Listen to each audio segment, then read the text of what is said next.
Hello, everyone.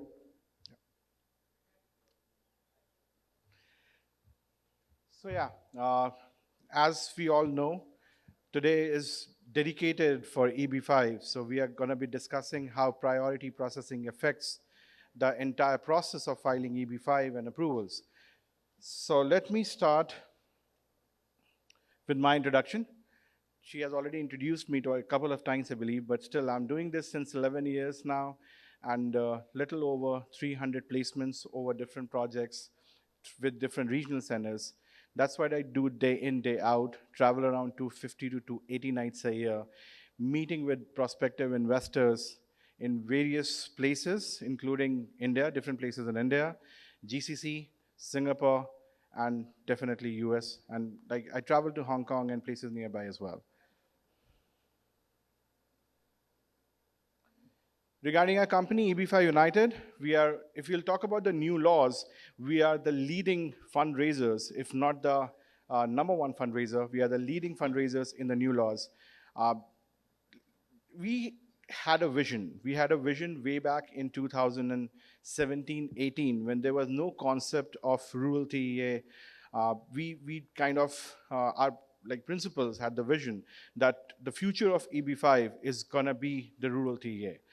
And that's when we started scouting for good projects, and we were lucky enough, and our hard work really paid off when we got projects which actually qualified for rural TA once the laws changed. Till now, we have raised more than 1.2 billion in terms of EB5 money, and we have an amazing track record of not a single project ever being defaulted, not a single client has ever lost their money, and everyone and anyone who has completed their loan terms and sustainment periods, they have gotten paid back in full, and every other project is in good standing.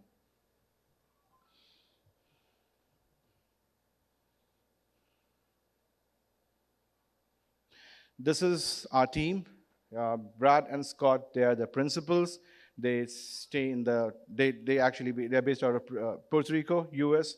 Rest of the team, apart from Tiffany, who's our CFO, and Tom, who's our CEO, who sits in Madison, Wisconsin, everyone else, we travel extensively day in, day out, and we keep meeting clients and keep answering their questions.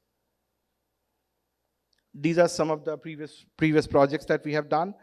And like to know more about it, you can personally meet me on my booth later on. Hyderabad is one of my favorite places. Apart from the clients, I love the food over here, which keeps bringing me here again and again. So almost every month, I'm in Hyderabad. Whenever I'm in India, and if anybody wants to meet me later on at a different place, I usually put up in ITC Kohinoor. Right now, I'm putting up in ITC Kohinoor. I'll be flying out on the 20th, but if you want to meet me in person, we can meet over here. We can meet over there as well. So today's discussion, as I said earlier, we are going to discuss what is the impact of priority processing and why it has changed the dynamics of EB5 filing, and the perspective of from the perspective of an investor, how it makes them go for it, and why they should choose a project with priority processing, which will make their timelines and life way more easier. But before that, I would like to explain you what is EB5, what are the steps involved, and where exactly priority processing affects. So there are two aspects of EB5 as of now. So people who are filing from the US and people who are filing from outside the US. As everyone knows over here, if not, then let me tell you, EB5 is an investment immigration visa. We call it a visa, but it's a permanent residency program in which one investment of 800,000 US dollars covers the entire family. When I say family, the definition of family is husband, wife, and children, unmarried children who are below 21 years of age. So either of the parents, either the husband or the wife, can be the main applicant. Rest of the people in the family automatically will become beneficiaries. Two things which are really very important and which will decide the entire course of journey for you. Number one is going to be your source of funds.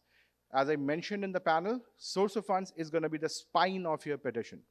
So how it works? Basically, you will have to hire a US-based immigration attorney.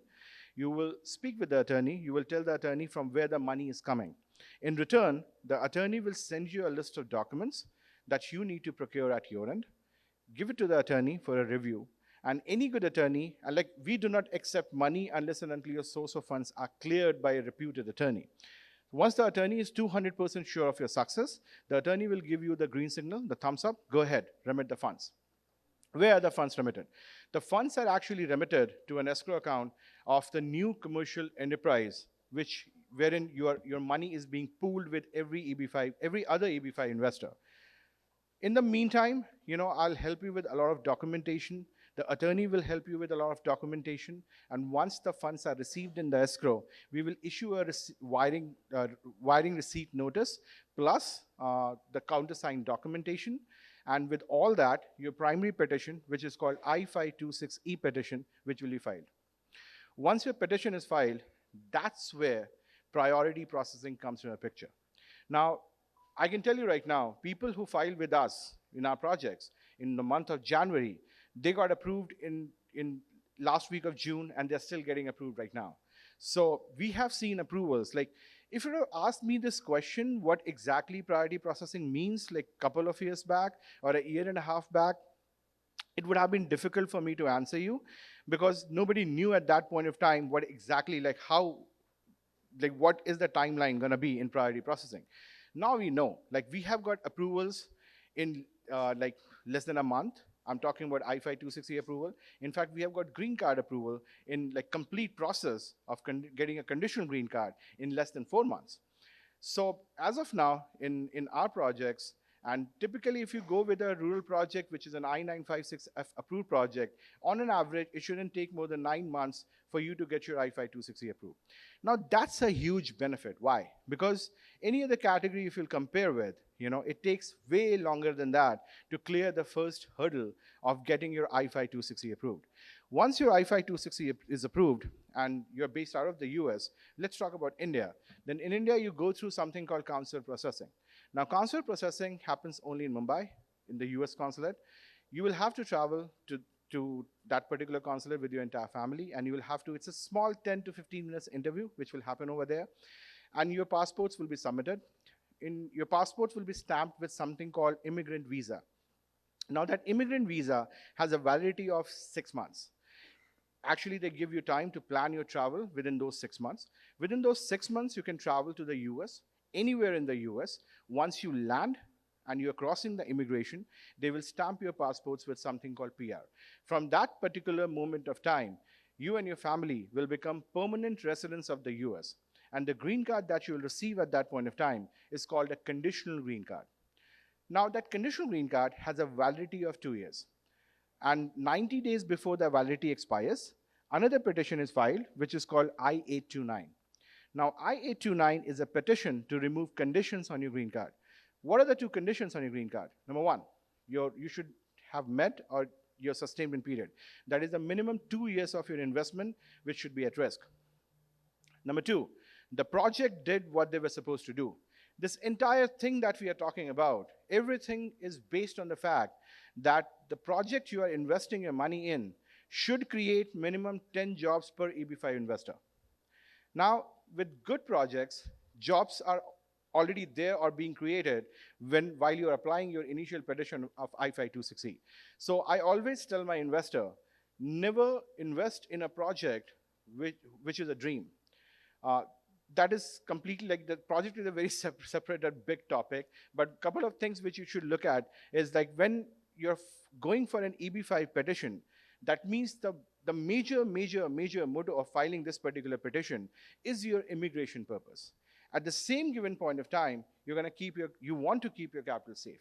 That's what makes a project and a win-win situation for everyone. So you, instead of selecting one, start deselecting. There are different projects in the market. Start deselecting projects. Okay, now this particular project is already under construction. This particular project jobs are being created. This is the timeline. Who's the developer?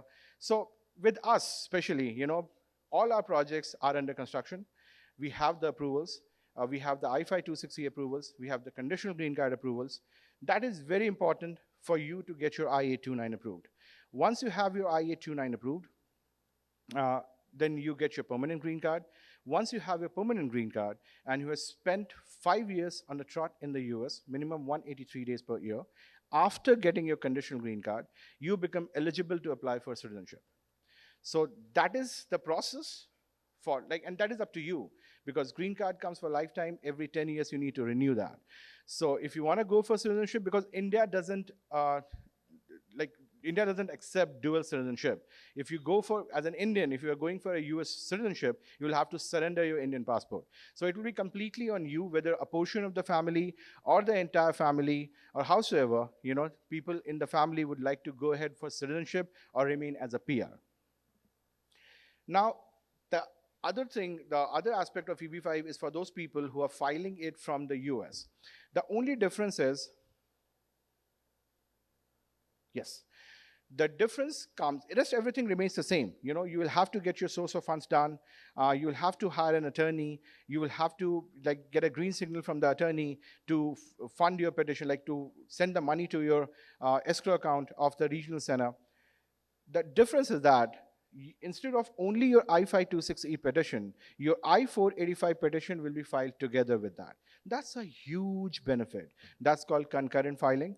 The benefits of concurrent filing is, I've talked a bit about it during my panel, but essentially what the benefit of that is, your I-485 is a bundle pack of 3 petitions. Your I-485, which is adjustment of status, then your EAD, which is employment authorization, and advance parole, which is the travel permit. EAD gives you the power to hop jobs, like change your employer, stay in the US without working, start your own business.